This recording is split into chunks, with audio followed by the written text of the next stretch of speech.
Nate James, in the closing seconds of overtime, misses a long three-pointer. For Duke, despair. Their first game, their first loss. The national champion UConn Huskies fared no better. The tenacious Iowa Hawkeyes left the Huskies worn and beaten. For Jim Calhoun, the season starts on a sour note.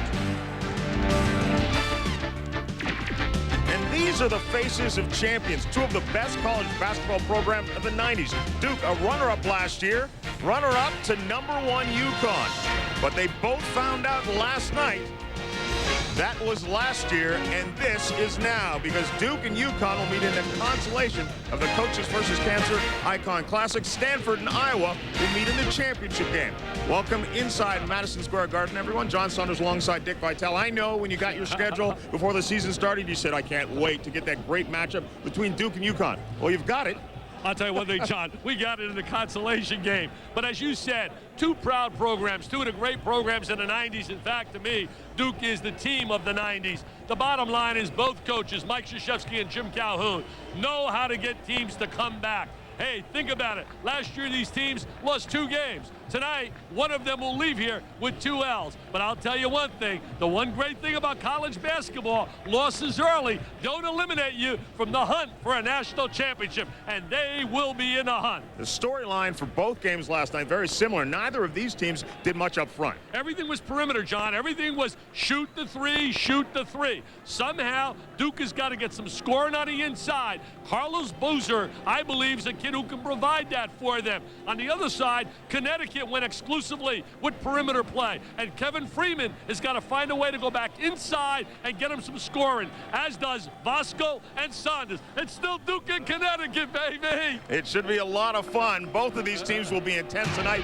Neither wants to go 0-2. It's going to be the young fellas for Duke. They're going to have to step up against the #1 team in the nation.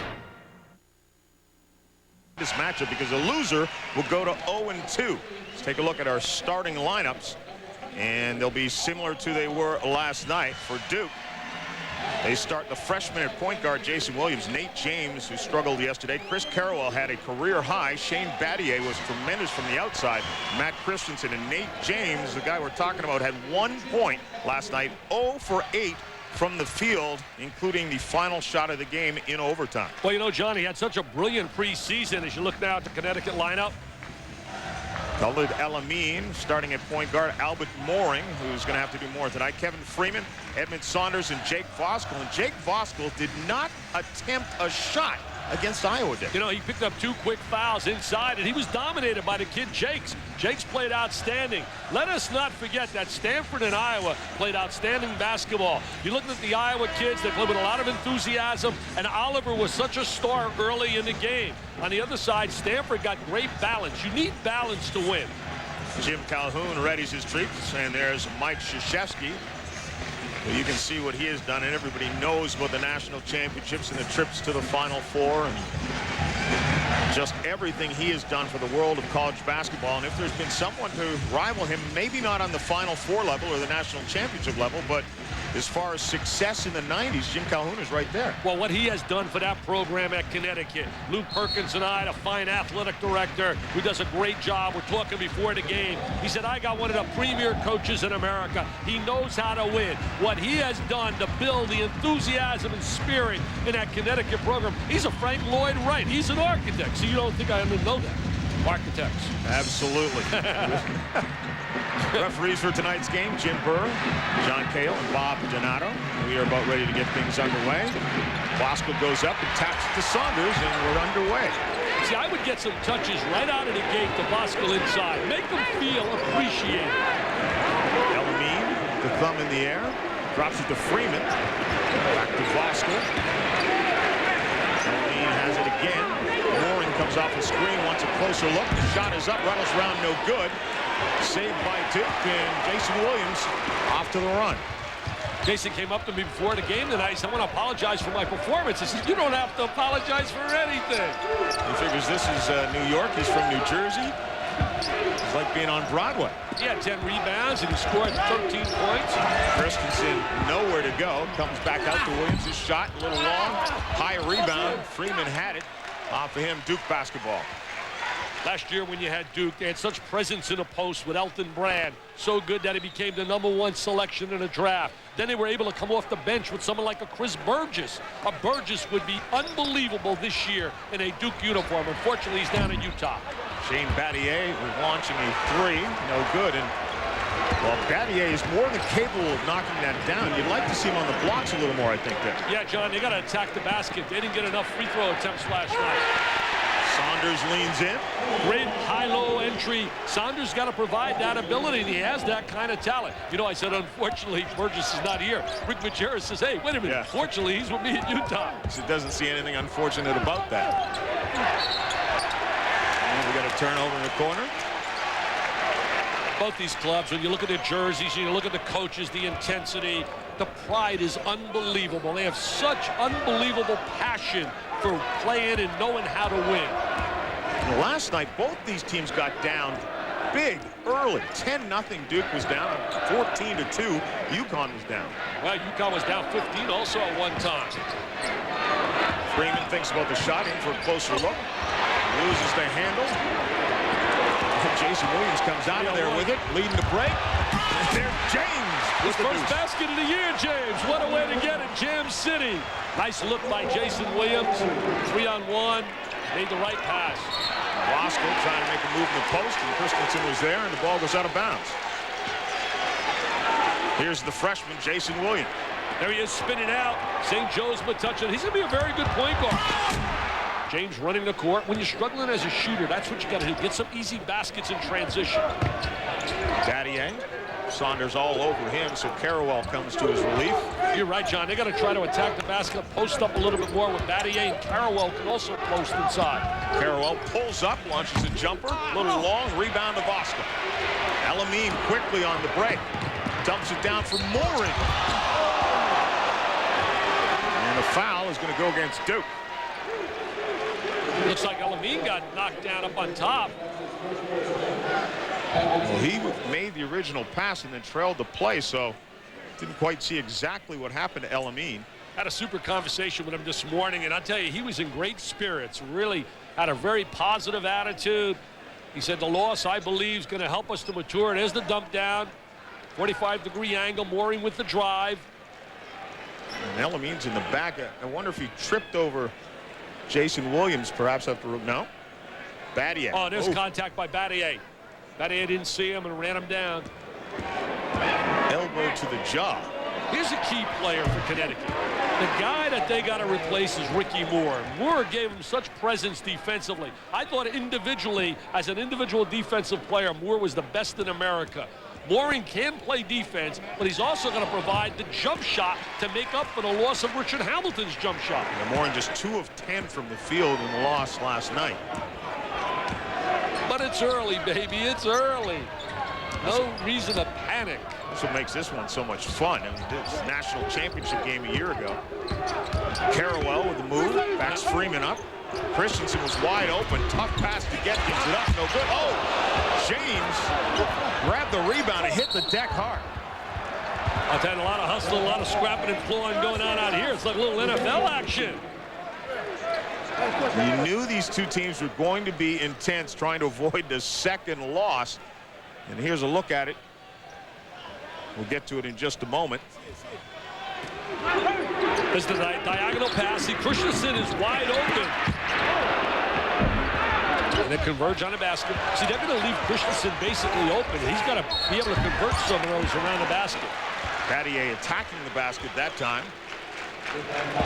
Battier's going to have a phenomenal year, John. He's a complete player. There was no doubt. He sent a message loud and clear last night that I'm going to assert myself offensively. In fact, last year, the most shots he ever took in a game was 13. He took 19 last night. Carrawell, the most he ever took in a game was 15. He took 20 last night. That's all well and good, although they're going to have to get offense spread around a lot more than that. Because he was only 5 of 19. Better from three-point range, as a matter of fact. 4 of 9 from 3. Well, he's capable of attacking the basket, and that's why you were right when you said that Battier's got to give him some points inside as well. Aji Dang has checked in for UConn. Very skilled player. Talked about him last night. Multi-dimensional in terms of the perimeter, but has to really learn how to play in a 5-on-5 situation, both defensively and offensively. But we had an offensive foul away from the ball underneath the basket. Last year was a 3-second call is what it was. Last year was such a classic, and Ricky Moore set the tone right out of the gate. He dominated early in that basketball game. Carrawell now looking for an opening, trying to lose Freeman. Williams just launches a long three, rattles around, no good. Big rebound by Freeman. See, Jason shot the three again right there. I think he's got to attack the basket more. He has the ability to break a defender down. Mooring now with James pounding him back into the hands of El-Amin. Mooring drives to the baseline, backs his man up, dumps it down to Saunders. Christensen all over him. Nice pass underneath to Dang. Freeman gets it, has it rejected. Dang nearly has it, and Albert Mooring grabs it and pulls out of there with it. I tell you, both clubs are really stepping it up in terms of effort here tonight. A lot of intensity. See, he's 6'10", and he wants to play more like 5'10", Asher Deng. He likes to play out on the perimeter. Oh, it's a nice strip by Jason Williams from behind on El-Amin. It's a nice education for you, playing against a guy like El-Amin right out of high school, Jason Williams. That'll be over and back, as Battier could not handle the pass. Jason Williams, a little trickery on El-Amin. It's early, and it's 4-3 UConn. Now 4-3 UConn. Also here joining us, Jay Billis. Jay. John, UConn coach Jim Calhoun keeps blue index cards by his television set at home, and on those cards he takes notes about the teams that he sees on TV. Since Duke is on television so much, he's got a lot of blue index cards on the Blue Devils, and last year he took notes on how Duke was able to break full court pressure to score.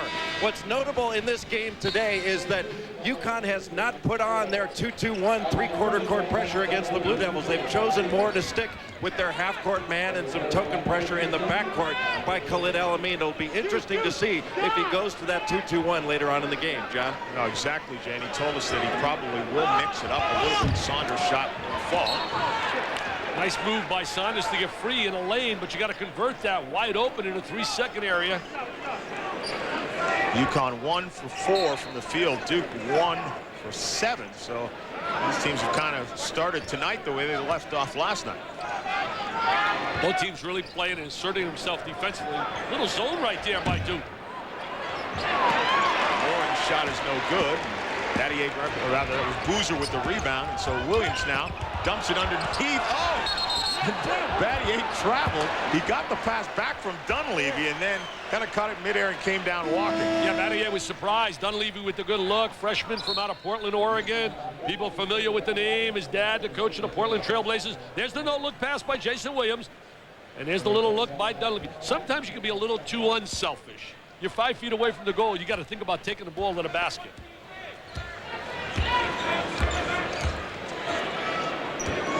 Very explosive. Tony Robertson has outstanding potential. I watched him last year at the Adidas basketball camp. Really very impressive out of Providence, Rhode Island. Played at St. Andrews High School. We got him out there with El-Amin right now. And Voskuhl attempting a shot, which is good news for UConn because he did not attempt a shot last night. Plays too good not to get touches inside. They got to get more touches on the interior to guys like Voskuhl and Saunders. And there's what that guy can do off the bench. Dunleavy just comes up firing and buries it. Well, he's got great range as a shooter. Very active player. Got a lot of size, 6'7" for a wing player. The team was concerned during the warm-up tonight. He hit the deck and was holding his ankle. He did get up under his own steam. Clearly not affected by it, knocking down that jumper. Well, his dad and his uncle both played at South Carolina. I wonder how they were able to get him away from the Gamecocks. He almost went to Stanford. You see the shot clock now down to 6 as El-Amin launches and rolls it home. I'll tell you, he got rolling in that second half. He was brilliant last night in the second half. Scored 24 after going 1 for 7 in the first half. Just a deuce. Williams does what he's got to do. The boozer, and he reverses. That's what he's got to do, Jason Williams. Attack the defense. Create opportunities off the dribble penetration. Robertson from outside, no good. Carrawell with the rebound. That was a sensational play by Jason Williams. Dunleavy has an easy lane to the basket. Get it to Yo. Jim Calhoun wants a timeout right now. He gets quickly off the bench, as Duke strings together a number of baskets and grabs a 10-7 lead. Nice drive. Look at him getting the lane. What a nice dump inside. And he got the timeout, baby, because they didn't hustle back, John. 3-point lead on an 8-3 run, Dick. Hey, John, both teams have been known for their great transition ability. The ability to get from the defensive end to the offensive end. We're going to see now Duke getting out, and we're going to see a poor job by Connecticut in defensive transition. Freeze it. See, right here. Nobody stops the ball. Look at all the white shirts. Nobody back. He's got an open lane. In this lane, they get an opportunity for the quick layup. There it is. Wide open. Nobody back. Stops the basketball, and they get an easy layup in transition. And a little help from Shane Battier in the lane as he wiped out a couple of the Huskies. Made it that much easier for Dunleavy. Well, the one thing you got to do is you got to really hustle back. Look at a good defensive stance right now by Jason Williams. He knows he's got his hands full tonight. El-Amin crosses over, comes up empty though, and Duke clears the boards. Williams ahead to Dunleavy, who pulls up and launches a three that's off the mark. Saunders knocks it to El-Amin, ahead to Freeman. Freeman takes it up strong, a little too strong on the glass. Boozer with the rebound. Freeman last year, the MVP, got the big gold trophy in the Big East Championships. This kid is going to be a solid point guard. We said it last night. First freshman to start at the point since Bob Hurley in 1989-90. Hurley obviously was a special guard. So for him to be the first to do it since then is saying plenty. Don't forget, here's tonight's ESPN2 lineup. Edge NFL matchup at 8:30, followed by Friday night fights. 11:30 the NFL tonight, and then at midnight NBA tonight. Let's find out everything in your favorite sports. NFL coming up this weekend, of course, and the NBA, what's been going on tonight. Jason's thinking too much, John, on that shot and that release rather than just catch and shoot. Look at Voskuhl. Now, you're going to tell me he shouldn't get the basketball. He should have had it a little bit earlier. Now it's too late, so the outlet to Freeman, and then a reset as El-Amin comes to the ball. See, recognizing and knowing how to get the ball inside is a special art. El-Amin drives, pulls up, dishes to Saunders, comes up short on his hook, gets it back, sticks it off the glass. You got to go up strong and convert that. He made a tremendous look. Look, not getting back again. Not getting back. That's a no-no. That's a no-no. Hey, Jay Billis, come on. You got to tell those guys they got to hustle and get back. Wait a minute. No, he can't. He says, no, I'm a Dookie. I'm a Dookie. No, he's very objective here. He does a great job for us, too. Yeah, he does indeed. But we do remember him in that blue uniform, 86 Final Four. Well, we'll give him that opportunity tonight. He's allowed to have a little feeling for Duke. El-Amin dumps it off the mooring. Tries to lose Carroll to Saunders, who has Horvath right in his face, dumped underneath. And again, UConn has to pull it out. 10 on the shot clock as Freeman launches and rattles it home. See, that's where Freeman is comfortable. I don't believe he is comfortable making that adjustment to try to play on the wing. Put into the small forward position, which was Richard Hamilton's last year. Williams doesn't get it, but Carroll goes after the rebound strong. And he's going to reset it for Duke. See, Carlos Boozer was open right there. They want him to be a little bit more aggressive. I really believe he's a key for Duke. If Boozer can come in and give him some offense in the post area, they'll be a better basketball team. There's Boozer from just above the free throw line. Comes up short. El-Amin ahead for Voskuhl. Slams it home. Oh, hello! Look at the big guy. Hey, Jake the Surfer out in transition. Nobody rotated back defensively.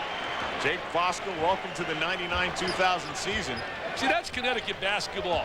Get out in transition, run, find the open man. Dunleavy, kind of in no man's land there, dishes it off to Williams. Carroll now. They got 4 diaper dandies on the floor right now. Duke, 4 freshmen and Carroll. Carroll spins into traffic. Voskuhl is there, and the foul goes against UConn. Calhoun looked like he was about ready to strangle someone on that call. Number 2 on Voskuhl, and that has to be concern for him and Coach Jim Calhoun. But Voskuhl, who didn't attempt a shot last night, gets an easy one to get things started tonight. Any shot of that, I can get like a guest appearance on that sitcom? Oh, I'm going to get you on my sitcom. Yeah, hoops, baby. I had so much fun with the Iceman, just a great guy. By the way, it's not enough that you're Dick Vitale. You got to take on other identities, too. You got to be 2 people now? I wish I had his hair. I wish I had his hair. Look at that good-looking guy. Jay Voskuhl on the bench with 2 fouls now. That's been the story of his career.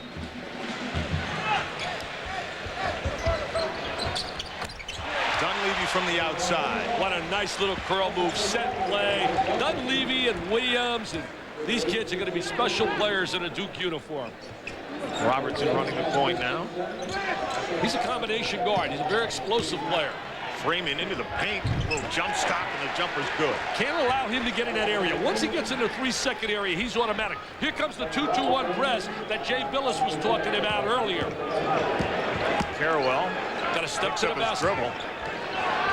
Dunleavy gets it across to James, and then Battier to Dunleavy, who's wide open for 3, and it's good. Can't allow him to shoot the rock, baby. This kid can stroke it. He can stroke it. He's been around basketball all his life. Robertson will face Carrawell. Oh, that was going to be a tough pass rather for Ajudang to get, and almost picked up by Dunleavy. Dunleavy, who's got 8 points in this contest already. See how he knows? He runs right to the 3-point line, John. He knows where that line is, and he knows what to do once he catches the ball in that area. And you see the bench respond. The fellow freshman. Freeman with it. Battier set up in that defensive Duke stance where they get low enough to slap the floor. See the matchup right now. You got Ajudang on the exterior. Freeman working on the freshman. Dunleavy. Help comes by Christensen, and James gets the rebound. Good offensive set, though, right there. Getting the ball inside to Freeman. He's so effective usually in that area. Dunleavy again is open. This one won't stay down. Ajudang with the rebound. Then the long pass for Saunders. Picked off by Dunleavy, but Freeman gets it. He leans in, and that's blocked by Battier. Oh, Battier says, get it out of here. He was America's #1 defensive player last year in terms of being selected at the end of the year. I think he's a great team defensive player, and that he plays well within the confines of the rules of the defensive scheme. Shot clock down to 8 now as Ajudang has it well away from the basket, trying to beat Battier. Dang trying to play one-on-one, which I know Coach Calhoun's not going to like, and they don't beat the buzzer. Great defensive effort right there by Duke, and it was all created by the pressure by Battier outside on Dang. But Ajudang's got to give that ball up. Yeah, he wants to show everybody he can handle. And he can be very impressive in a workout. You see a kid at 6'10" handle a rock, but that's not within a 5-on-5 situation. Nice defensive play by Duke, and then Freeman tips it ahead to Robertson. Dunleavy gets back. Ajudang, though, gets the conversion. Nice look inside. Nice conversion by Dang. See, the one area I think that Jason Williams is breaking down, John, is the rotating of coming back and protecting the basket. And that's part of your point guard's mentality and responsibility. 1 point lead for Duke. Williams now dumps it down to Christensen. Couldn't get the handle. Finally gets it up on the glass. No good. Taps it around. Still no good.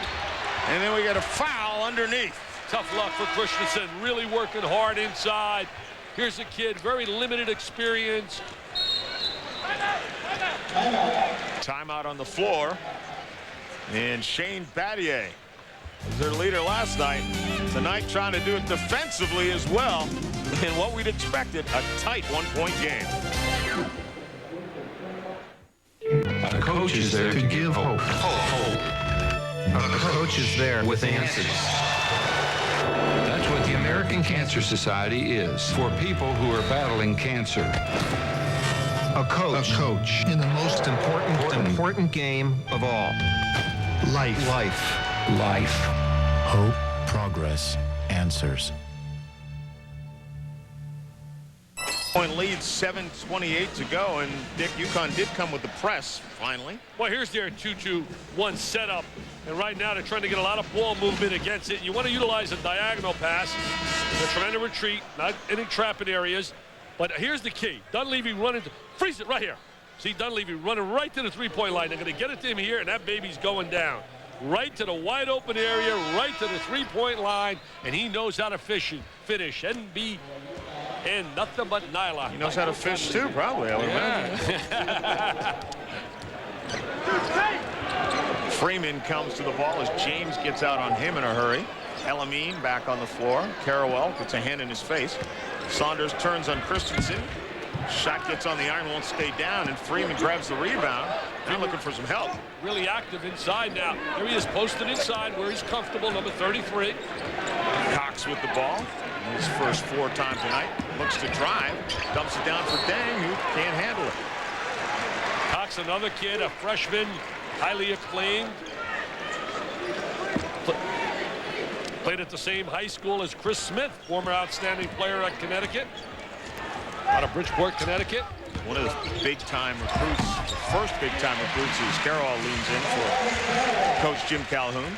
He's been really quiet tonight, Carrawell. That's the first deuce for him, I believe, isn't it, John? Yes, it is. He's got 4 points now. Had 28, though, the other night. Last night, to be exact. 28, and that's a career high. El-Amin drives to the lane, dumps it back out. Hey, James got a tough assignment. He's playing Kevin Freeman right now. Saunders dumps it down to Aju Deng. See, Aju Deng moving without the basketball, gets the open ball and makes a good play. Good execution by Connecticut. Cox staying all over James. Couple of freshmen. Battier with it now. Aju Deng had to grab him because he was about to see the backside of Shane Battier going around him. I think Battier can take him down inside and attack the basket a little on him as well because he's very inexperienced on a defensive end. You know, familiarity is really going to be a key also in basketball, and obviously these kids haven't had a whole lot of time playing with one another. I mean, this is a game they play at the end of the year instead of at this point, so you know it's tough. Freeman, head to Saunders, back to Freeman. Hello, flying through the sky, Kevin Freeman. Duke then tries to break on the other end. James leans in and gets the roll. That's Nate James. I mean, what a great play he made there. That's the kid that they saw during their pre-season workouts. Last night, we did not see Nate James. Stanford shut him out. Here's the break. Watch the trail man. There's the trail man. Good communication. They communicate in transition. Freeman, I'm behind you. Get me to rock. James looking to convert the three-point play. He's a big-time high school star. Maryland thought they were going to get him out of the Washington, D.C. area with St. John's Prospect Hall. Same school that produced Jason Capel. He's back healthy this year for North Carolina. Duke with the trap, and they get the turnover. But Jason Williams steps out of bounds going after the loose ball. Yeah, that trap created a turnover. Hey, North Carolina, they say, is going to trap a lot more this year. And I know they got good news when Ed Cota was reinstated. Without question, Terrence Newby and Ed Cota, a little altercation involvement in that, and they were suspended but have now been reinstated. I think they're going to have a great year this year. I think they're going to be a team with great balance, and the kid Joe Forte, John, remember that name out of DeMatha. He is going to score big. He and Keith Bogans played together, and Bogans now Kentucky is going to have a great year as well. Voskuhl draws a double team, so he finds Robertson. Out to Freeman, his shot is good. That's 3. I tell you, Kevin Freeman really playing well tonight. 9 points for Freeman. He's over the 1,000-point mark in his career. Came out of Madison Catholic High School. Was a teammate of Tim Thomas. Now in the NBA. Voskuhl and Christensen bump. It's a nice creative move to get in there, but turnover, Connecticut basketball as it goes out of bounds.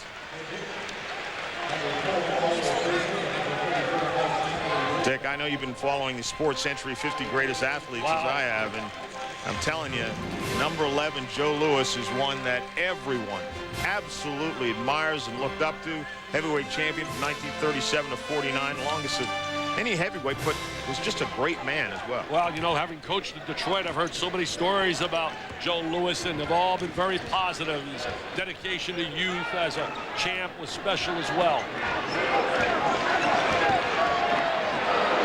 El-Amin launches a long 3, and not a good shot. No. Not a good shot at all. Pressure on him. He's an experienced player. I can see a Jason Williams doing that, but you can't see a veteran All-American player doing that. Aju Deng picks up his 2nd foul of the game. College basketball is so dominated this year, I believe, by point guards. There'll be so many outstanding point guards. Scooty Penn, Lateef Cleaves when he comes back. Eric Barkley right here at St. John's. Foul is On Khalid El-Amin, who reaches in. He's picked up his second, so foul starting to mount a little bit for Jim Calhoun's squad. I'll tell you, John, if I were coaching, the first thing I'd want to do is lock up a great tandem for the backcourt. And when you think about backcourts right now, I think the best in the country is going to be down in Columbus, Ohio. I really believe Scooty Penn and Michael Redd. And then right here in New York City, I believe Barkley and also Mr.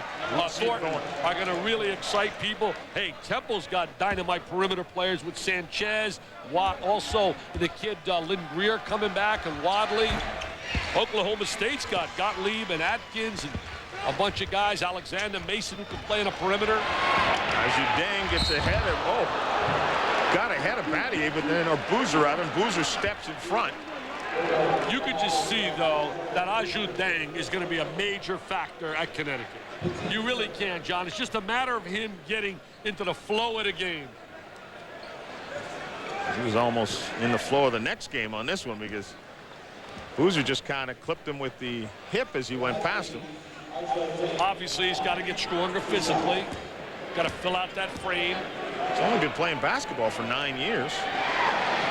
Picked up the game until his family relocated in England, which is something they had to do, originally from the Sudan, and when the government was overthrown there, his father was a member of the government, and he moved to London. That's where he picked up the game.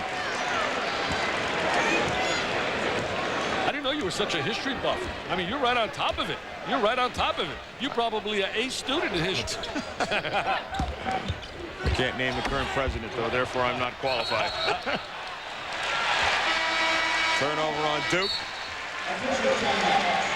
It's about what we've expected thus far. Mike Krzyzewski looking on. Freeman gets it back. Skies and jams it in. And Evan Saunders says, hey, I like that. Tied up. At 24 apiece. Last night, 47 of the points came from Carwell and Battier for Duke. But tonight, the freshmen are taking over. Yeah, the freshmen really getting some production there. Is Boozer with a nice reverse layup after the penetration. Is Dunleavy shooting the jump shot. He's been stroking that three.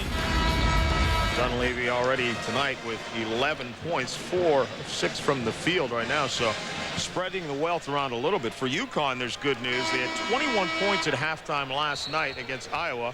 24 points tonight. Let's check in with Jay.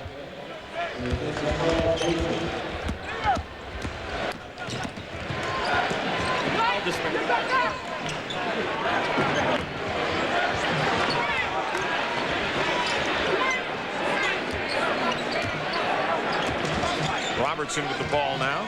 Trying to get that high post screen from Voskuhl. Dumping it down for Freeman on the baseline. His jump shot is good, and that stroke's looking pretty good there. I'll tell you one thing, it looks a lot better catching and shooting and facing right now. Great screen inside, though. Voskuhl gave him that opportunity. 11 for Freeman. He's going to have to face to play at the next level. He'll play at the next level. He's a tough, competitive kid, good attitude, very physical.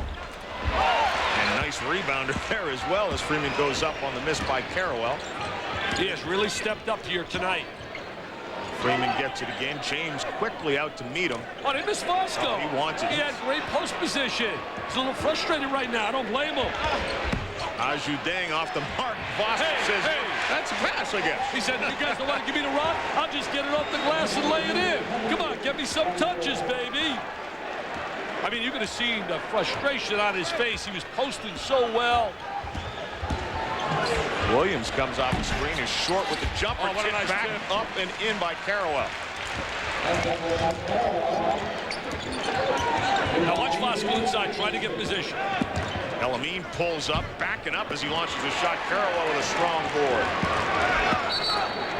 Timeout. Mike Krzyzewski looks like wants a 20-second timeout. Well, 30 now. Every 30, timeout, that's right. 30 seconds. New timeout. rule right now. 5 30-second timeouts are allowed. No longer a full timeout.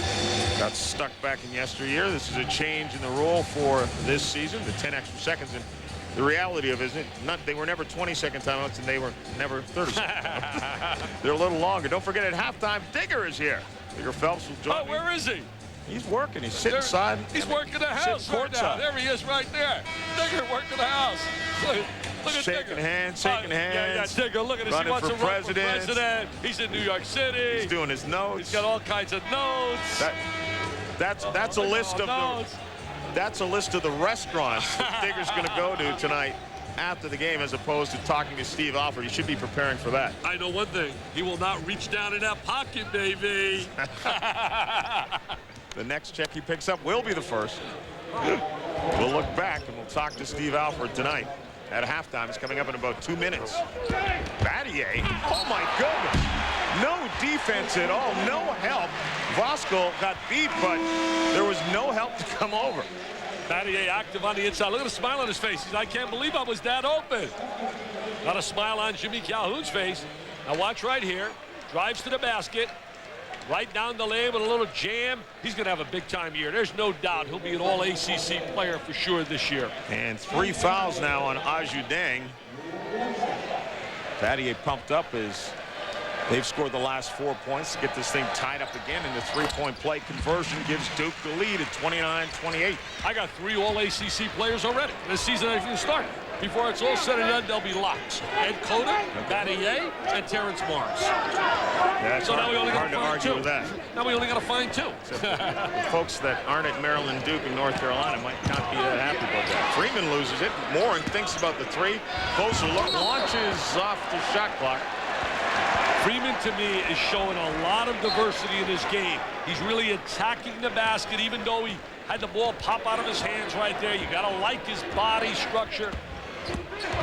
Williams tried to drive. El-Amin may got a piece of that, but it's out of bounds. And that'll be Connecticut basketball. 1:36 to go. You know, it's sloppy play, John. There's not that smooth, fluid offensive system you'd like to see. But again, I pointed out it's November 11th.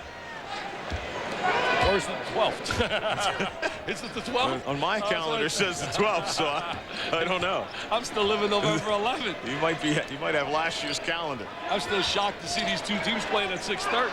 Dunleavy gets a turnover as Saunders tried the entry pass to Voskuhl. Williams thinks about a long 3. Saunders gets a piece of that, goes out of bounds, so it will still belong to Duke. The key for Duke is going to be the penetration of Jason Williams. I think when he gets back, and they got a week to practice before the next game, Johnny Dawkins and those guys are going to work on his game and get him to attack. He knocked down the 3 right there, but they got to get him to utilize his strength and his ability to break defenses down. As you look at the former player of the year, Johnny Dawkins. Quinn Snyder makes his debut tonight with Missouri against Wisconsin up at the Cuse. Mike Krzyzewski's they could form a league of guys that will be his former assistants, and Tommy Amaker, of course, at Seton Hall, and you can bet Johnny Dawkins will be moving along as well at some point. I'll tell you one thing, next year when they win big, Seton Hall, I'm going to start screaming, that's my alma mater. Clock is down to 8 as Saunders grabs it on the baseline. Voskuhl swings it back outside, and Moring knocks down a 3. And that's what they got to get out of Moring. They got to get that trifecta. That's got to become an integral part of their offensive sets. 1-point game, 15 seconds to go. Freeman steps out high on Carrawell. What a matchup. There's 2 warriors going head-to-head right there. When you look at college basketball, you don't find 2 guys tougher than Freeman and Carrawell. Spread the floor for Jason Williams. Dumps it down to James, who gets it up on the glass, but not enough to get it to fall. And time expires. And as you might expect, a tight one. Jim Calhoun, defending national champions. Mike Krzyzewski, he has 2 championships in the 90s. A 1-point contest, 7 lead changes. 4 ties. Dunleavy at halftime. We've got Digger Phelps, Steve Alford, the head coach of Iowa. It's all coming up. Coaches versus Cancer IKON Classic will continue in a moment.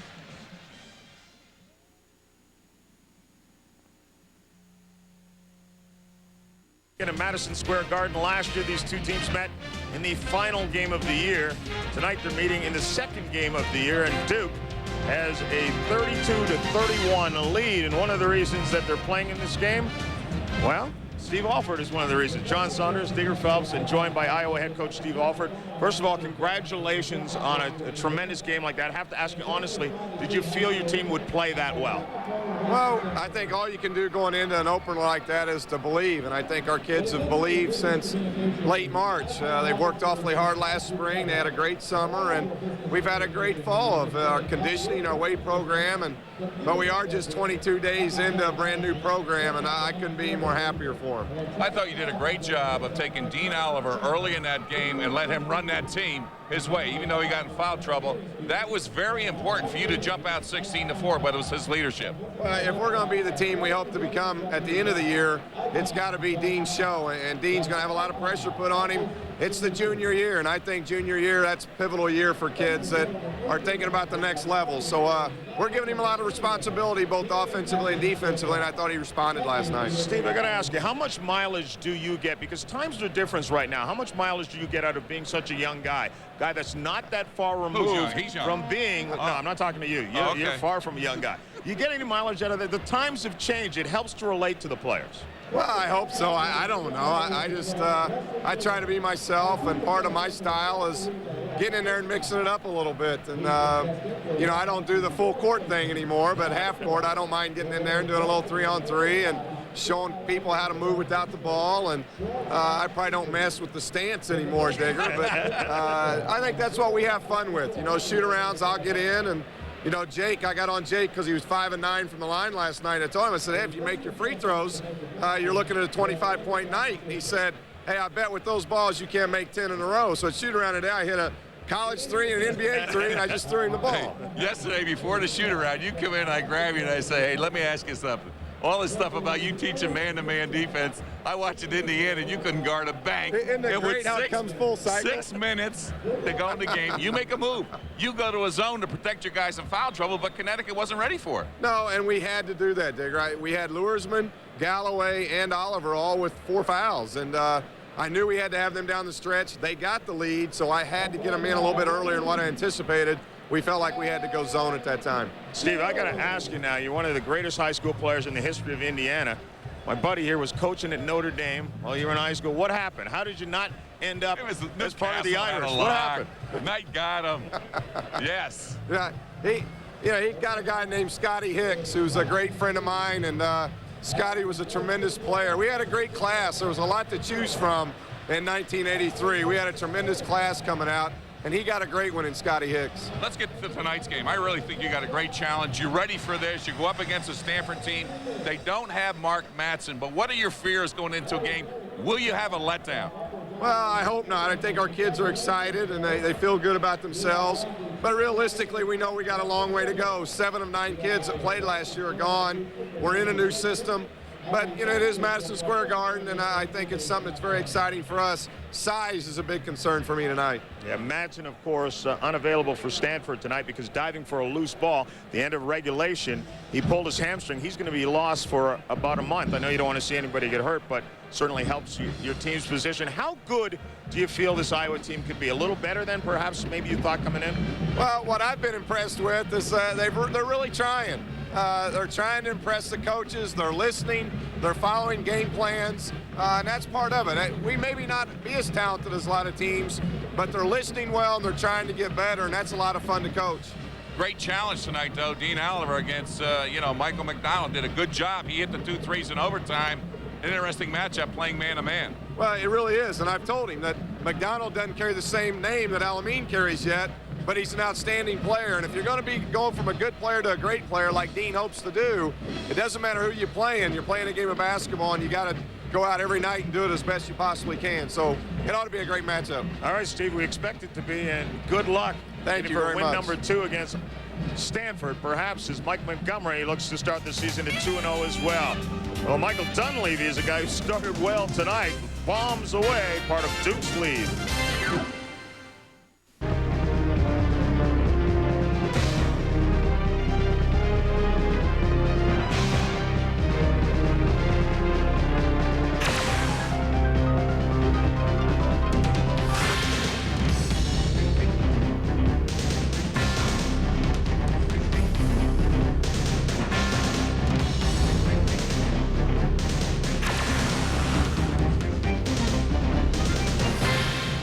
The ACC Big Ten Challenge, it promises to be great. I mean, it was only a few years ago that it was the ACC and the Big East. A lot of coaches didn't like it. A lot of coaches loved it. How would you feel about it as a coach? Coaches are tired of playing Cupcake City, so to speak. And what you got going right now basically is this. I can't wait to see what Michigan State does without Mateen Cleaves going to North Carolina. Great matchup with Ed Cota and company. But then the Dukies, they go to Chicago playing the United Center against Illinois. Corey Bradford. I really think the coaches love this time of the year. They like playing these big games. We're seeing a great half here tonight. But that ACC Big Ten Challenge is a big step for both conferences, which I think are two of the best conferences in the country. For Mike Krzyzewski, gets a chance to return home to Chicago. You know, it was only 7 months ago that UConn and Duke hooked up in a classic matchup, won by UConn, the national championship game.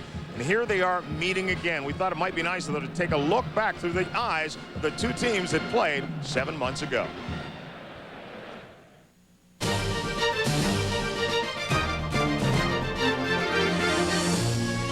For that first 15 minutes, Ricky Moore was like, say, come on, Huskies, jump on my back, here I go, because I'll guard folks and also score points for you. He was magnificent. Ricky Moore on fire with 11. It was a very tense game. Could have gone either way both times at the end.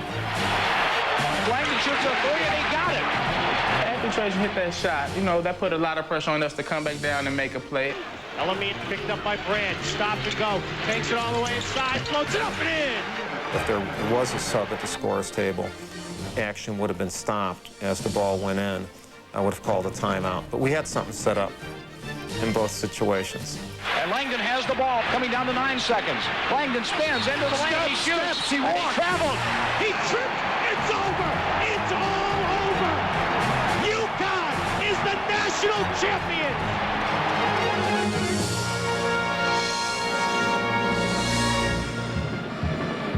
Yeah, but as we said in the opening of the show, you quickly remember that that was last year. What have you done for me lately? How'd you see the first half? First half, very simply for Duke.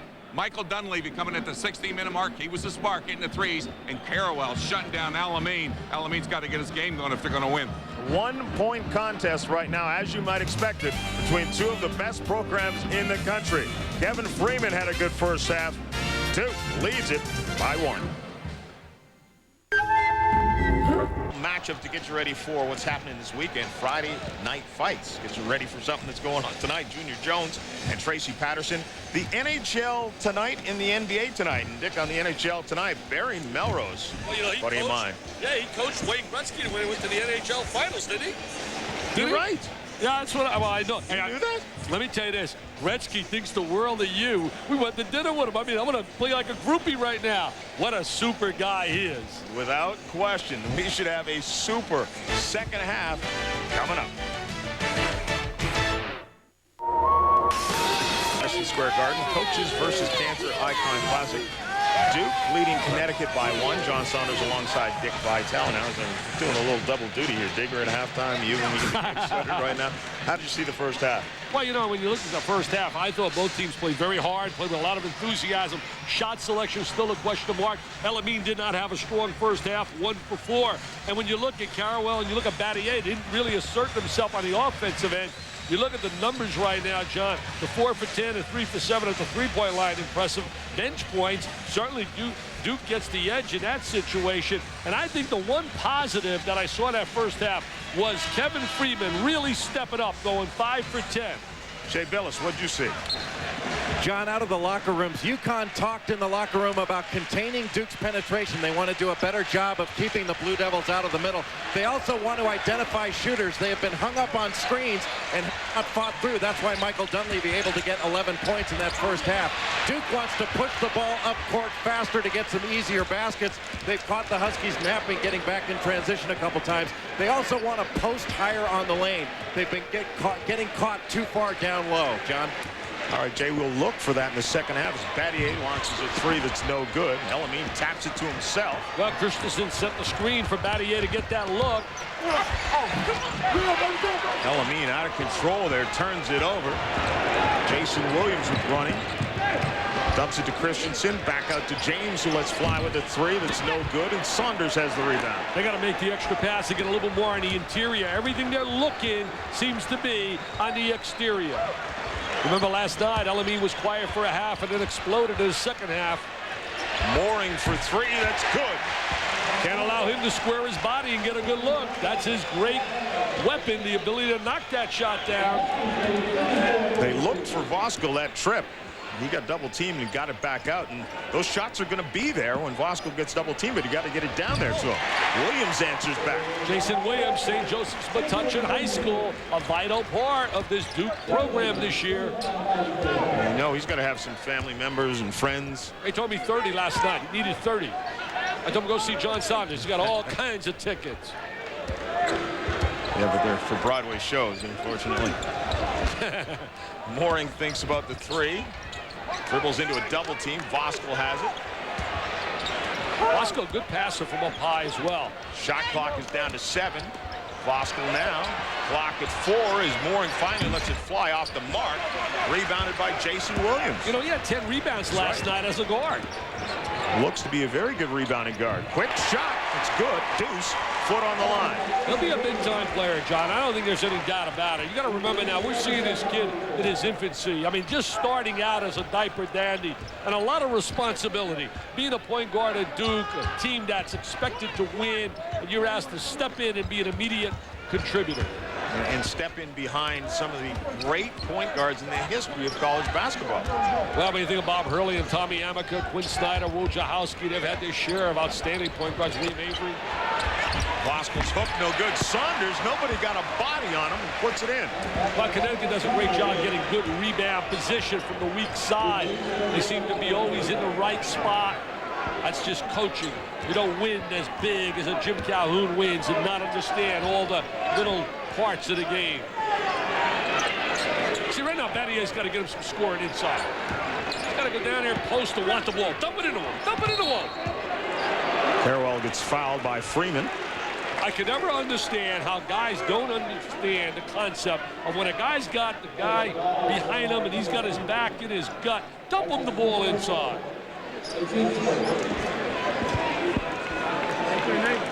Duke to put the ball into play. The best guy I saw in college feeding the post was Pearl Washington. He used to feed the post brilliantly up the circle. Williams, tough shot, and then we got an offensive foul going against Duke. Jason Williams. Now it's Shane Battier, and it's his first. Coach K feeling really good. Does a great job. Coaches versus cancer. We can tell you about all the beautiful things that Michael K has done with cancer patients, including our own Jim Valvano. Jimmy V Foundation. Mike, a member of the board as we are, Dick. And no one works harder to help stamp out cancer than Mike Krzyzewski does. James with the rebound. Head to Jason Williams now. El-Amin picks him up. Dumps it down. Battier underneath. Can't get it to fall. Tip back up and in by Nate James. Nate James a little active tonight. Played a lot better than he did last night. Last night it was the 3 ring sign. He was 0 for 8. He's too good a player. McDonald's High School All-American. Mooring. Nice fake to lose James. Then into the paint. Touch won't go. Christensen had the rebound, then knocked out of bounds.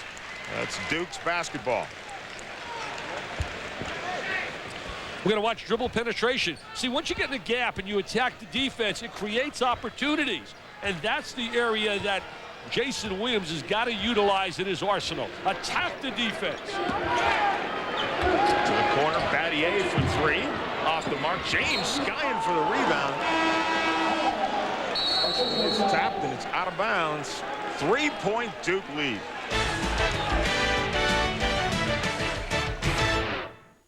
ACC. Big time right now. They lead by 3, and tomorrow college football as the season's getting more and more exciting. Chris Kirk and the coach, College Game Day at 11 o'clock. They'll be there in Blacksburg, Virginia, looking at Virginia Tech's great defense. And Ron Dane, who's 99 yards away from history, passing Ricky Williams. Then at noon, it's West Virginia, Boston College. Then at 7:30, Virginia Tech and Miami. Virginia Tech on the outside looking in right now. There's the Mad Dog, Dick, who's going to be in the kennel for the rest of the day, maybe for about a month. I was teasing him today at the workout. He's eating his heart out that he can't play. He really was excellent in that second half last night. Mark Madison diving for the loose ball before the overtime, which makes it even more impressive that Sanford got that win because he did it without their best player in overtime. Battier with that good denial inside. Good post defense against Saunders.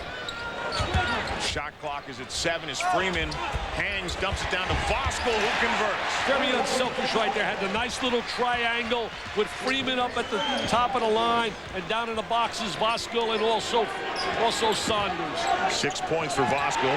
Voskuhl, nice job on Carrawell. Nice Williams loses El-Amin, the 3 no good.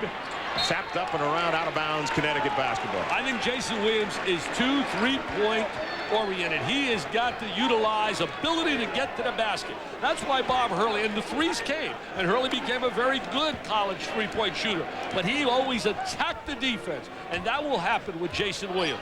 You will see his progress as the season goes on. Mooring, nice screen set by Voskuhl to free him. Jason Williams got really hidden behind the screen. You got to get over the top of that screen. You can't allow him. Right there was an example. He went what we call fourth man instead of going no worse than number 3, sliding over the top. Carrawell now gets his man Freeman in the air, short with the shot. Kept alive. Carrawell gets it back. Baseline shot is good. Nice little baseline play. St. Louis, that's right. Cardinal Ritter High School. Played with Lauren Woods. Hey, Connecticut and Arizona going to hook up in a grade 8. Arizona's going to be very good this year. Saunders gets it up, gets fouled, and gets it to drop.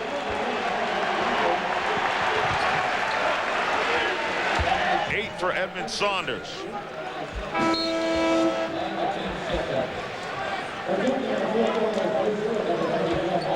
We're going to watch right now how Jason Williams gets caught going behind the screen. Freeze it! See right here. He gets behind the screen and he knocks down that 3. Edmund Saunders looking to give UConn a 3-point lead by converting a 3-point play. Got to learn as a young player how to read screens, how to communicate, how to get over the top. See, in high school, you can get away. When you're physical talent and you're so explosive and you're a dominant player like a lot of these kids, they can get away with all those little things. Can't get away with that at the big-time level. Boozer. Jump hook, no good. Battier with the rebound, and then Battier stripped to the ball, and Mike Krzyzewski is off the bench. Something Mike couldn't do very much last year with the bad hip. He said he feels good right now. Look, showed him a little umbrella. He showed him a little umbrella. One of the great coaches to ever grace the sideline. Mike wants the over the back. He's not going to get it. You look at his record, 13 years, averaging 29 W's, 8 journeys to the Final Four. So close last year to winning his 3rd national championship. Mooring launches from the outside, and it's good. The largest lead. When he gives them that kind of offense, they become a really outstanding team. And as a TO, baby, that's the first time we've heard this crowd really explode. It was 2 nights. It was so quiet last night. But amazed at what was happening. That's a 30-second timeout. And they got great fans, John. They love their Huskies. I'll tell you one thing. Scores Connecticut. Gino Auriemma, what a job. #1 preseason with the women's program. Duke, they go to the final game with their women's program last year. These are 2 great basketball programs, men and women. But I still like Tennessee and Pat Summitt. You watch them again this year. They beat the national team. See, I follow that women's game. I want you to know that. If they're bouncing a basketball, Dick, I expect that you know everything about it. No, I don't. No, I don't, John. I make believe, man. Let's check in with Jay Bellis. John, Jake Voskuhl, although he has not scored much in this ballgame, has been a big key in the second half. Why? Because of his passing and also his screen setting. Twice he has sprung Albert Mooring for open threes, and whenever the ball has gone inside, Duke's defense has collapsed. He's kicked the ball back out for good inside-outside interaction. A much better performance tonight from Jake Voskuhl. That's 100% right, Jay. He did a great job laying those screens, and that's what he brings to the table. Just like you did when you laid the screens in '86 with Dortmund.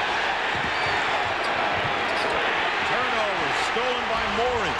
They got Uncle Mo on their side right now. That trade could have been devastating, and then Saunders gets hit. going over the back of Dunleavy. UConn right now on a 10-2 run. They had made the last 4 before that miss by Moore, but he had to take it.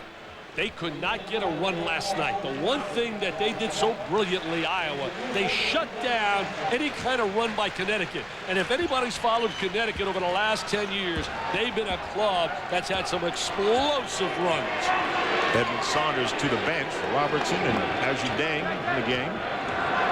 Carawell to Battier.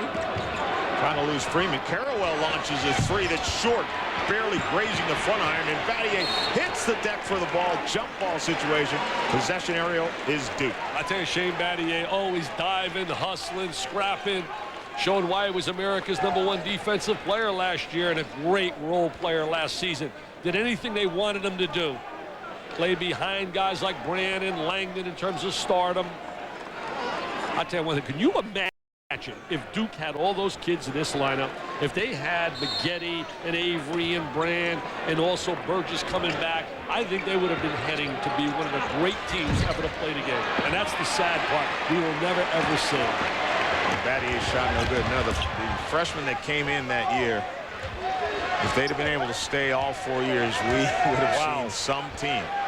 But this is the landscape of college basketball right now.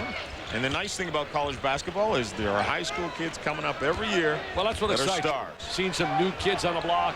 I can't wait Wednesday to go to one of my favorite places, Lexington, to see Keith Bogans and Marvin Stone. Nice pass by Moore to Voskuhl. Great two-man game. Good inside play. Great execution. Outstanding two-man game. Look at Voskuhl right now. He's playing Boozer. Sets the screen, releases from the screen, the good rotation, the dump down. What a tremendous job of getting, now watch the screen, freeze it, right here. Now he's gonna release to the goal, bounce the ball in, and they get a little layup, right here. Great job releasing to the basket. Voskuhl, as Jay said, has really asserted himself here in the second half. You get Voskuhl involved, and you get Mooring knocking down the 3. They're a different team. No, absolutely. 9 points for Voskuhl. As we mentioned, he didn't have any. Ajudang picks up a little ticky-tacky foul. Yes, that's a silly foul, but again, that's inexperience. A lot of young players, that's what they do. They commit a lot of nonsense fouls. That's 4 on Ajudang.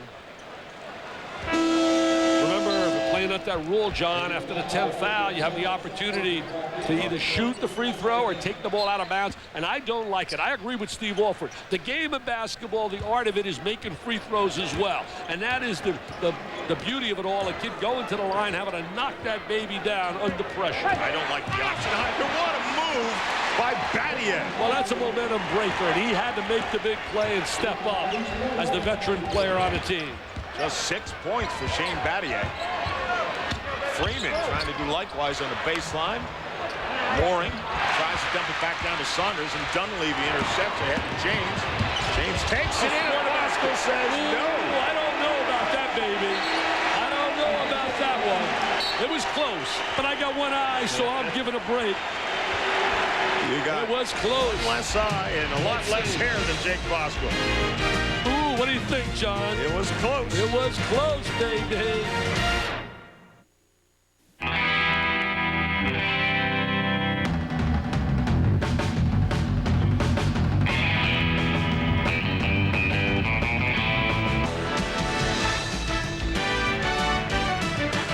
Welcome back to the Garden once again. Shane Battier, just 6 points, but powerful move here, Dick. Well, there he is, catching the ball on a wing. Nice fake, good triple threat position. Voskuhl doesn't rotate over. Could have taken the charge on him right there. Carawell looking for Dunleavy. Has to find Horvath. They got El-Amin right now playing Dunleavy. They set a screen for him. He can shoot right over the top. He's got so much size over him. Close inside and post him up a little bit as well at 6'7". Dunleavy has it, looks to drive, spins. And James who turns, Rainbow won't go. Freeman keeps it alive, right to El-Amin, and blocked. Well, we have two officials. I'm not sure they agree. The first call was made for the block. Jimmy Burr calls on the charge. Usually it's the first call. Bobby Donato's talking to him now, saying, I had a block. He said, I had the block. And now they're looking for a little help from one another. They're going to go with Jim Burr's call. UConn, obviously, the crowd doesn't agree.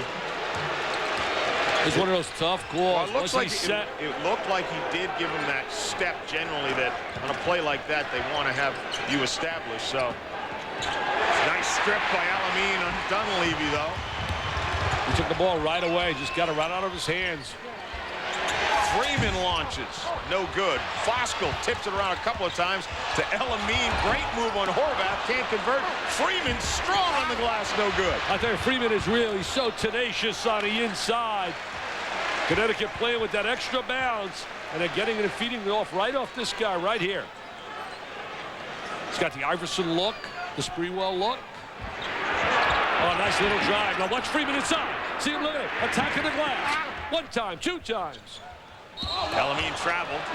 Struggling tonight, really struggling. Jason Williams going to check back into the game for Duke. As mentioned earlier, that Connecticut-Arizona game in a grade 8 is going to be special. Lauren Woods, they got an outstanding freshman guard, Jason Gardner.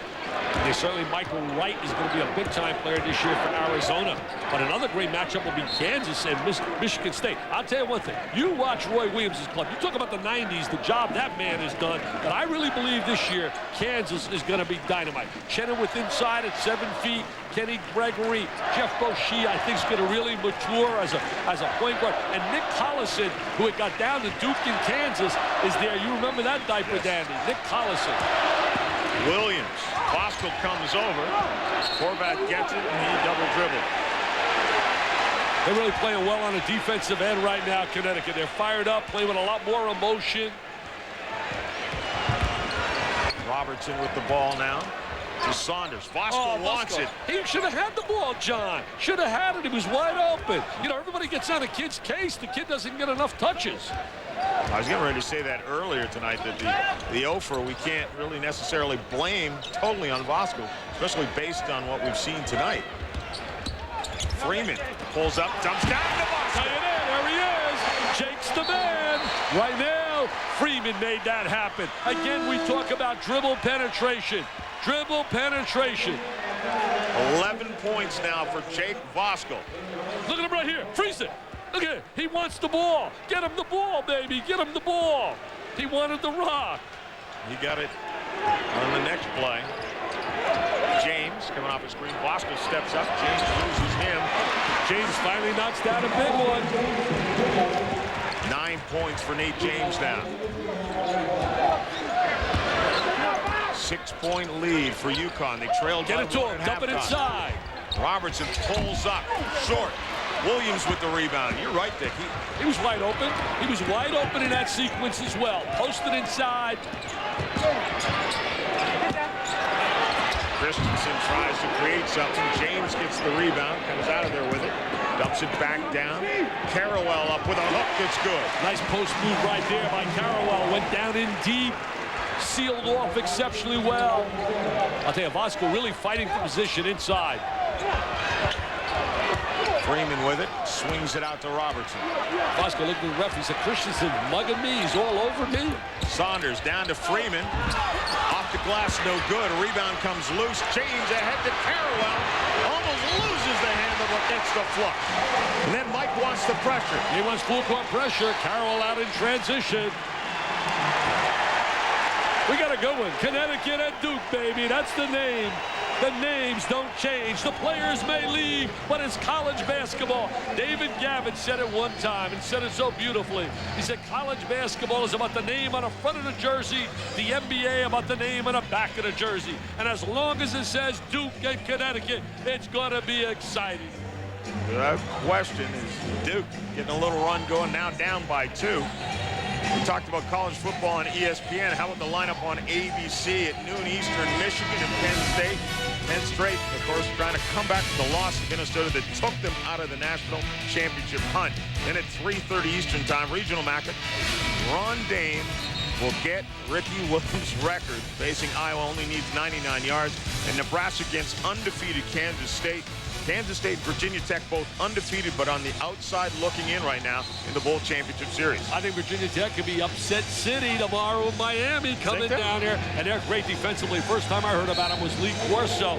My paisan, he's told America, he said, watch out for Virginia Tech. And he was right. I'm going to have to write that down. That Dick Vitale is picking Miami over Virginia Tech. Well, I'm from Florida. You know, you got to stay with the local guys. Absolutely. I'll tell you, Brad Nessel is sitting up in his room right now. And you know what? We got to salute Brad, and we got to salute you. You guys are working OT overtime with football and basketball. And Brad headed for Nebraska after being here last night. Hey, I get a chance to sit with you on Friday, with Digger on Thursday, and then on Saturday with Terry Bowden. What could be better than that? Mooring with a 3. What Jimmy Calhoun says, I'll tell you what's better than that. Mooring knocking down the trifecta. 16 now for Mooring. You tell Terry Bowden to read my book coming out. I read about how he got a raw deal. All right, here it is. The steal. Trying to lose showtime. Saunders then tries with the left hand. No good. Jim Calhoun thought there was a foul in there. Dunleavy wide open. Voskuhl steps out to meet him. Floater won't stay down. Christensen has it. Trying to fight it up.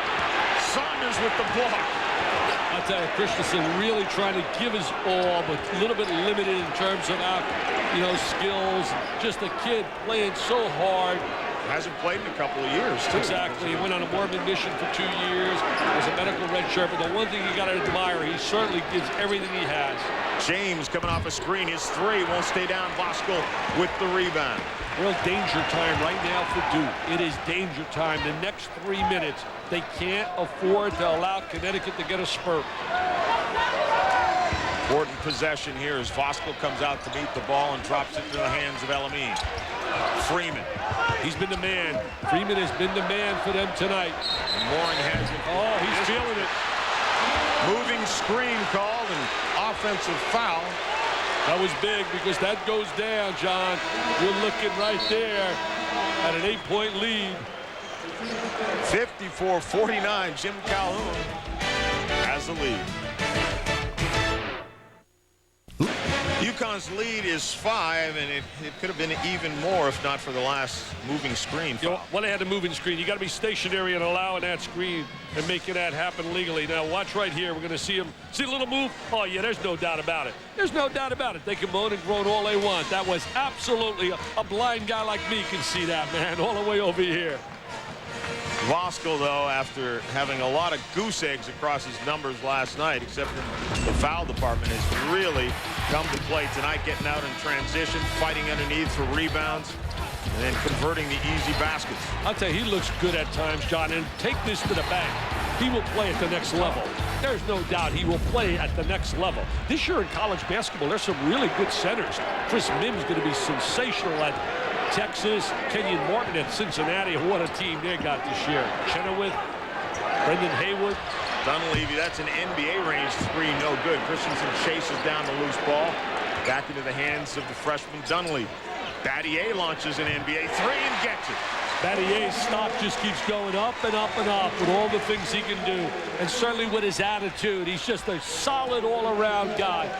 His family's done a tremendous job raising him. He's got great character. 9 points for Battier and a 2-point game. El-Amin, everyone steps out to meet him. Mooring puts it on the floor. Nice screen by Voskuhl. Rolled off of that. Mooring has it now. That's a 3 on the way, and it's good. I tell you, he's feeling it tonight. He's got the flow tonight. He is the bomb, baby. He is the bomb. 19 points for Albert Mooring. Career high. And that's what they need out of his game. With Richard with the velvet touch now. Sir Richard playing for the Washington Wizards, where he'll be a solid player because of his great stroke. They need somebody to make up for that stroke. And the name is Mr. Mooring, who got away with a little push right there. Dunleavy hit the deck hard. Freeman has it now. Oh, I love watching these two go head-to-head. Carrawell and Freeman. Oh, what a strong move to the goal by Freeman. He has 13. Freeman won that battle one-on-one, a little isolation. Pull up from Williams is long. Back to Christensen. Out to Dunleavy, who launches another long-range 3.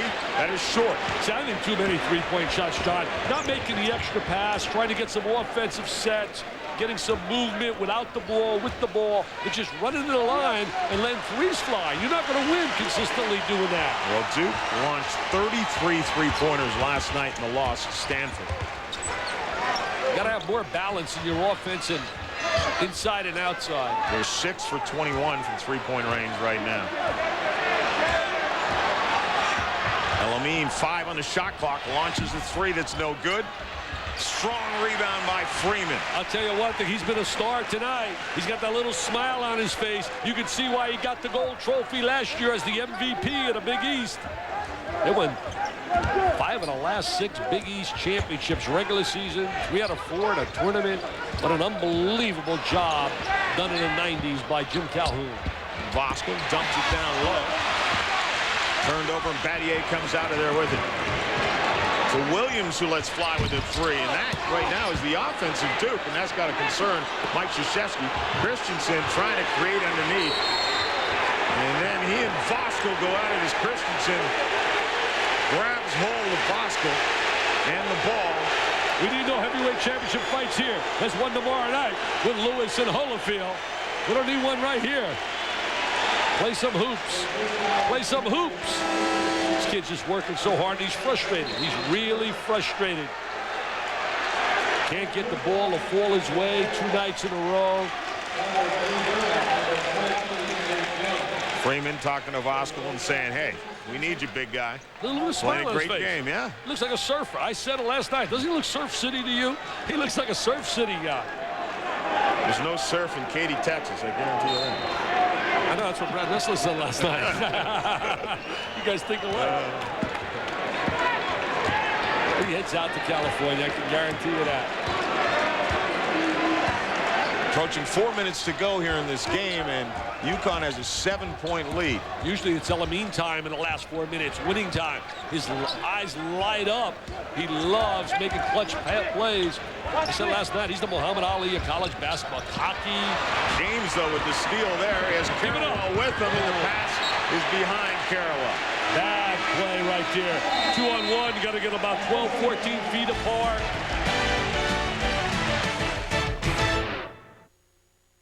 Lady losing her life so early. Great athlete. Our own Jimmy Valvano in his 40s.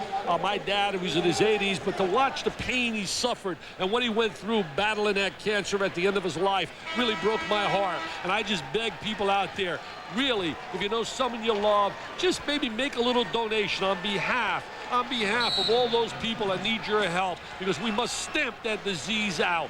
I know, it started Norm Stewart, who was a winner in battling cancer, a big-time winner, set the tone. And Jimmy Boeheim and Roy Williams have done a great job raising lots of cash for Coaches versus Cancer, and the money goes to the American Cancer Society. The coaches and those of us who work for foundations that help fight this disease appreciate everything. Nice lean in by Saunders. Saunders down inside. Great post move. They're really all contributing tonight. A different basketball team than what we witnessed last night. 9-point lead is the largest of the game. Carrawell's three off the mark, almost went down. Saunders then grabs the rebound. I think too many threes, John. I really do. I think that this team is so young, though. Remember, we're looking at a team in November with so many new parts. I mean, this is not the Duke team of last year. And once Mike gets time to work with them, I think they'll make those adjustments. Williams hit with the push. Sometimes early like this, playing quality programs like Stanford and playing at Connecticut on the road, both clubs are going to be top 10 basketball teams for sure. I think it's a great way to get the attention of your young players, and Mike will get their attention. Duke's missed 9 of their last 10 shots. The last Duke team to start 0-2 was 1958. 58-59. Yeah, you're right on top of it. And last Connecticut, 68-69. Well, because of all these special games now, you get more marquee matchups. Don't get all those Cupcake City games, and that's why you see this happening. Mooring runs out of options, and Jason Williams has a steal behind the back, and El-Amin grabs him. This game is far from over, though. You're down 9. It's 3 possessions the way they fired a 3. Jason Williams going to show some good ball handling skills right here. A little wizardry and handling a rock. Goes around his back. Three is good. There's one possession. Battier now with 12 points. Mike Krzyzewski comes with the pressure and denial. James almost gets to the basketball first. Somehow Duke is going to have to find a way to get post presence. That's the one thing in the two games that's been very obvious, that they don't have post presence in terms of scoring ability. Freeman ahead of the pack, decides to pull it back out. Carroll gets right to him. And tonight, they've had some post presence when you look at Connecticut with Voskuhl, with Saunders, and with Freeman. El-Amin has been quiet, but he's distributed the basketball. Hasn't put a lot of points on the board, but they didn't need him because Mooring's been so effective. El-Amin, shot won't go. Look at Freeman on the glass.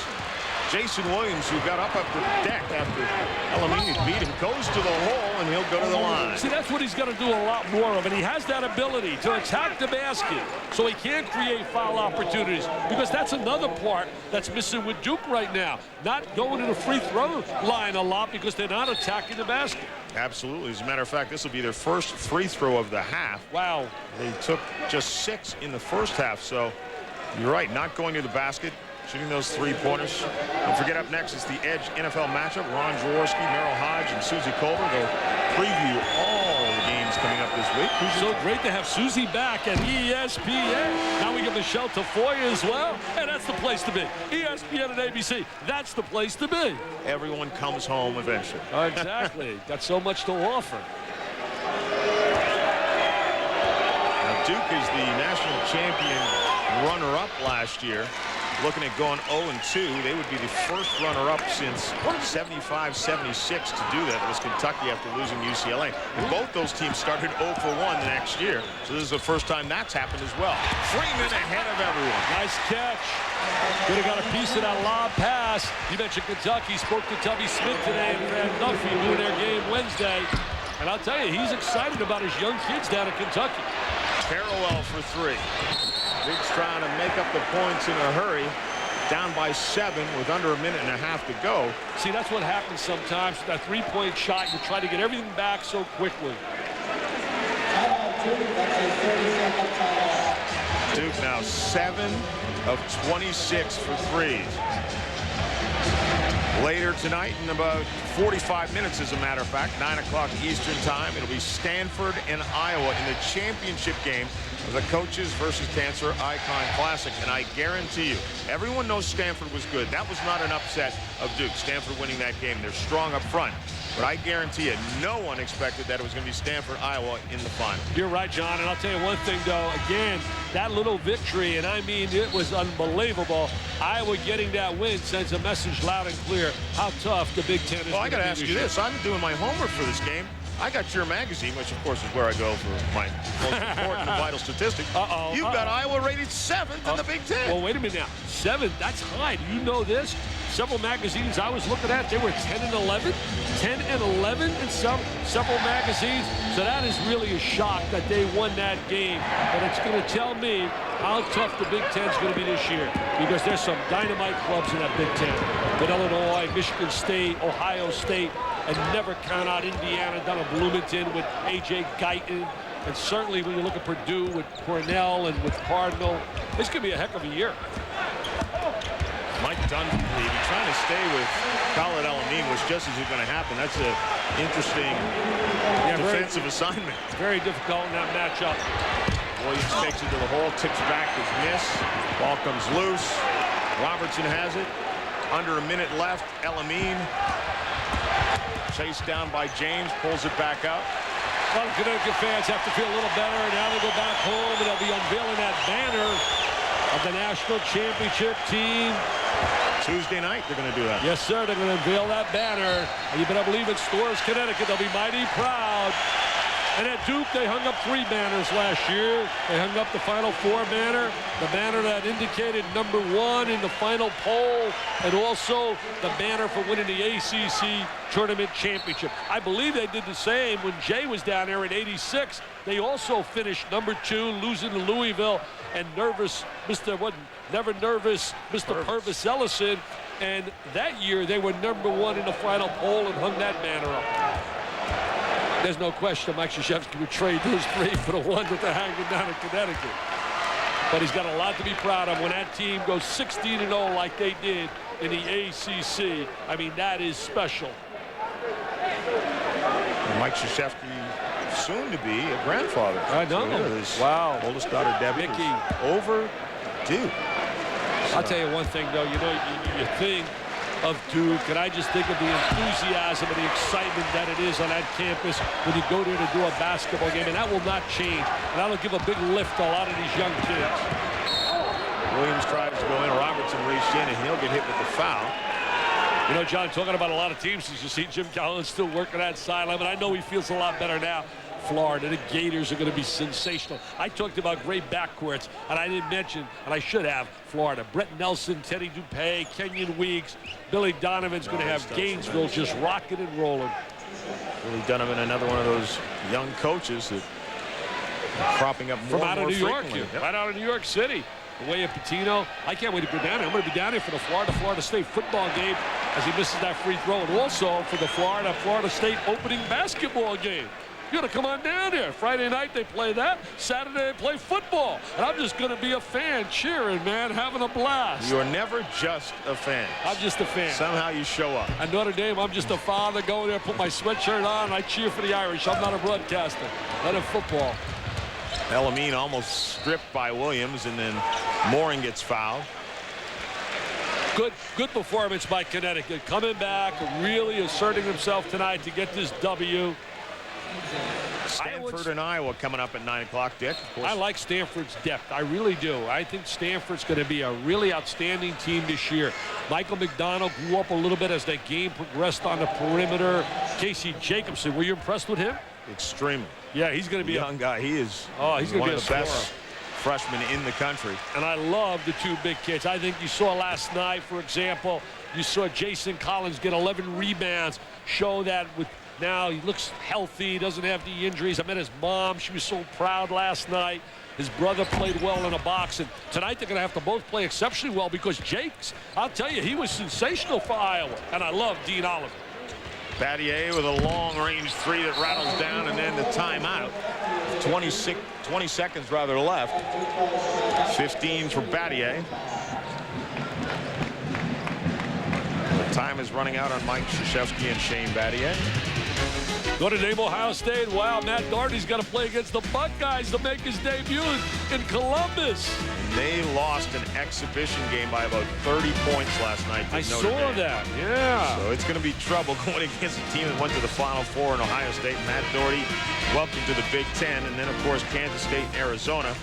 Your first chance to see Lauren Woods, where he was at Wake Forest with Tim Duncan playing there, and then transferred over to Arizona. I'll tell you, Lauren Woods is a kid with a lot of ability, and he's going to be surrounded with talent. And Lute Olson has really wielded a lot of magic with kids that have transferred. And you look at that club, a lot's going to depend on perimeter play. Can they replace a guy of the ability of Jason Terry, who was by far, I thought, the best player in the Pac-10 last year? Had a great season. And never, ever forget UCLA when you talk the Pac-10. Foul. El-Amin was trying to weave his way through traffic. Three-point shooting. We talked about Duke attempting 33 three-pointers last night. And tonight they went for 27 tonight. So you're looking at 63 three-point shots in 2 nights. I think it's too many. You got to have a little more balance. You know, I got an interesting thought I'd like to throw out to the people, because I'll tell you one thing. It's tough when you think about it. The team of the century in terms of college basketball down in Kentucky, they're anointing themselves, saying that we are the team of the century. When you look at all their championships over the years, I believe it's 7 national championships. But down at UCLA, they can make a little argument as well, because they got 11 national championships. And then you can't forget North Carolina with all its Final Fours, national championships. And then you have to ask, what is the criteria? Because if you look at criteria and you say, hey, what about a program that's never been on probation? Never. And that is North Carolina. Does that enter the equation? It'll be interesting to see how some people acclaim the team of the century. I know one thing. His team was the team of the decade.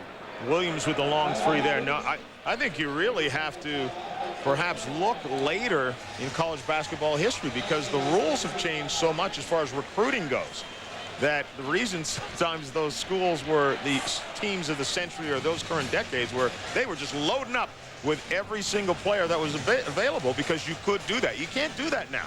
So maybe go back 20 years and say, okay, who's worked under the rules of the last 20 years? Maybe those are the best teams. Now, why would you want to make things complicated and complex for me? I'm a simple guy, and you're trying to make things so complex for me. I'll tell you one thing, John. I'm so excited about this year because I think the theme for this year is going to be balance. I don't think we're going to have a dominant team that'll just blow people away all year long. I really don't. And last year, Duke and Connecticut. Remember this, Connecticut never lost a game last year when they had their full cast, their full roster. No, exactly. Jake Voskuhl missed a couple of games, and Richard Hamilton missed a couple. And Duke was sensational all year. Other than that heartbreaking loss to Cincinnati, they ran the table and just were blowing people away. I mean, totally dominating people. You can bet this man and this man will have plenty of nights where they're trying to figure out what went wrong, and plenty of nights, most nights, where they're trying to figure out what went right. I tell you, you think about, again, I've got that in my thought here. Duke had 12 Final Fours in its history. They had 5 straight in 88 to 92, had that back-to-back national championships. North Carolina's got 3 national champs, 14 Final Fours. Kentucky, 7 national championships, 13 Final Fours. UCLA, 11 national championships, 15 Final Fours. Man, I'm spitting all that information out. My head is rolling it all. Thanks, Howie Schwab. The people think I know that. It's provided by our research expert. I was going to say some of those Detroit teams in the mid-70s that you coached could anoint themselves. I couldn't coach. That's why I'm working in TV, where it's so much easier. So for the second consecutive time, Jim Calhoun shakes Mike Krzyzewski's hand after handing him a defeat. 7 months ago in the national championship game, and here in the Coaches versus Classic, Coaches versus Cancer Classic, this time around, it's in the consolation game. Big surprise there. So Duke has a little bit of work to do. They've now lost 2 consecutive games. They lost 2 games all of last year, Dick. I know. When you look at Duke, though, they'll get back in the gym, and they're going to work on some of their shortcomings. And I believe a player that's going to emerge for them will be Carlos Boozer. I think Boozer has to step up. He's got good offensive skills. Remember, for conditioning, it's been a little slow for him because he had the broken foot. Coming back from the broken foot, he spent most of the second half on the bench. Jim Calhoun has his first win of the season. He's with Jay Bellis. Jim, an improved performance from last night to tonight. How were things different for the UConn tonight? Well, I think we took our time. When things didn't go well, Jay, we stayed with our offense. We stayed with our defense. And, we just kind of played a really intelligent basketball game, which is what we need to play. You like to play a quick tempo. You also like to put on that 2-2-1 press, but tonight you chose not to use the 2-2-1 as much. Why the strategic change? Yeah, we were down a couple kids who weren't going to play tonight, so therefore the situation came. Quite frankly, we had a 7 or 8 man rotation as opposed to 9 or 10. We decided not to expend as much energy. The second half, you had 2 guys step up big. It seemed like Jake Voskuhl played very well, and so did Albert Mooring. Can you talk about their performances? Just terrific. And, Kevin Freeman, as you know, through the entire game. But Elby, but he's been having a great preseason. Last night, he couldn't get off the snide, but played well. And Coach Jake was terrific. And I just think as a team, we played very well.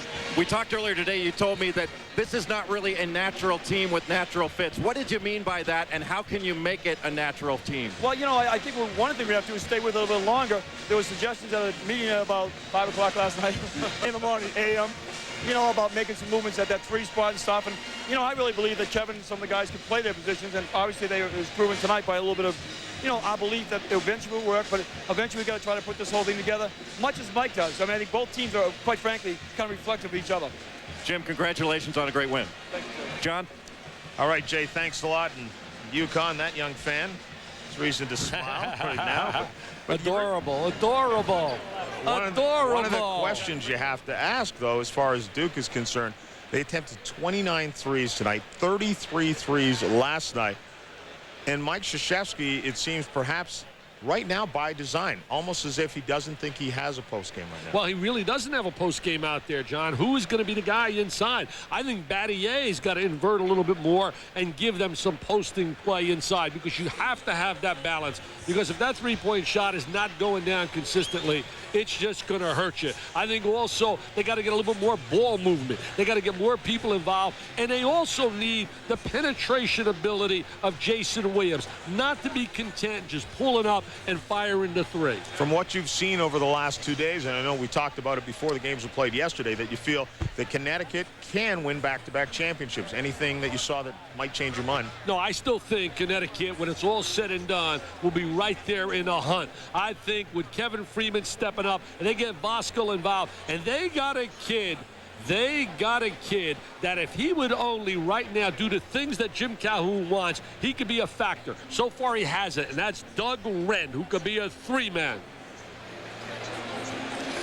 Jay Billis is standing by right now with a guy who had a tremendous game, Kevin Freeman. That he did. Kevin Freeman with 15 points and 11 rebounds. Kevin, you've made the transition from the 4 spot where you played mostly inside against bigger guys to moving out to the perimeter at the 3 spot. How has that affected your game, and how did it affect you tonight? Well, I'm trying to learn that, try to take advantage of my size and my speed, and just try to play in my game. And tonight I did that, and I was able to learn a little bit more at the 3, and hopefully I get better each game. Last night, not a performance reflective of the way people thought UConn would come out after winning the national championship. From your perspective as a player, what happened last night? I think we're a little flat. You know, Iowa played a great game, and they came out confident. We like to get the confidence up. You know, and that hurt us a lot, but we got to bounce back from that. Can't put our heads down, and Michigan State did the same thing last year, was 0-2. You got to turn around and play basketball. A different team this year for UConn than won the national championship. Richard Hamilton in the NBA. Ricky Moore also is gone. New guys in new roles. What's the biggest adjustment for your team? Just learn to play basketball with each other. We had such a great chemistry last year, playing for 3 years together. Just find each other, know where each other's on the floor. And if we can do that, get that chemistry going, we could be a good team. Kevin, congratulations on a great game. Thanks a lot. John, back to you. All right, Jay, thanks a lot. And so Madison Square Garden now awaits the next game, the championship game between Iowa and Stanford. But the season has started for Duke, and they are 0-2. Coming up next, it's the Edge NFL matchup. And, of course, a reminder at 9 on ESPN, Stanford taking on Iowa. Once again, the final score, 71-66 UConn. For Jay Billis and Dick Vitale, thanks for joining us, and good night.